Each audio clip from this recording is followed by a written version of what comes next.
धाराशिवच्या कळमनगर परिषदेत शिवसेना ठाकरे गटाला मोठा धक्का बसलाय। गटनेत्यासह सगळ्याच्या सगळ्या 10 नगरसेवक आज भाजपमध्ये प्रवेश करणार असल्याची सूत्रांनी माहिती दिलेली आहे। उद्धव ठाकरे यांनी काल बोलावलेल्या लोकप्रतिनिधींच्या बैठकीकडेही या नगरसेवकांनी पाठ फिरवली होती। आज सोलापुरात भाजपचे प्रदेशाध्यक्ष रवींद्र चव्हाण यांच्या उपस्थितीमध्ये प्रवेश होणार असल्याची माहिती आहे। यापूर्वी उपमुख्यमंत्री एकनाथ शिंदे, माजी मंत्री तानाजी सावंत यांची ठाकरेंच्या शिवसेनेतल्या नगरसेवकांनी भेट घेतलेली होती। मात्र आता थेट भारतीय जनता पार्टीत प्रवेश करणार असल्याची माहिती मिळतेय। अप्पासाहेब शेळके आपले प्रतिनिधी आपल्याला अधिक अपडेट देतील। अप्पासाहेब, भाजपमध्ये हे सगळे नगरसेवक प्रवेश करणार आहेत।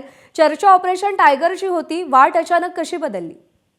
खऱ्या प्रज्ञा, खरं तर ओमराजेंसोबत हे नगरसेवक राहणार की आमदार कैलास पाटलांसोबत राहणार हाच प्रश्न चर्चेला जात होता। आणि यांच्या ज्यांनी भेटी घेतल्या होत्या, उपमुख्यमंत्री एकनाथ शिंदे, माजी मंत्री तानाजी सावंत यांची काही दिवसांपूर्वी भेट घेतल्यामुळं हे शिवसेनेत जातील अशी काहीशी शक्यता होती। मात्र स्थानिकची जी गणितं बघता यांनी वेगळा मार्ग निवडलेला आहे आणि आता थेट भाजपामध्ये जाणार असल्याचं जवळपास निश्चित झालेलं आहे।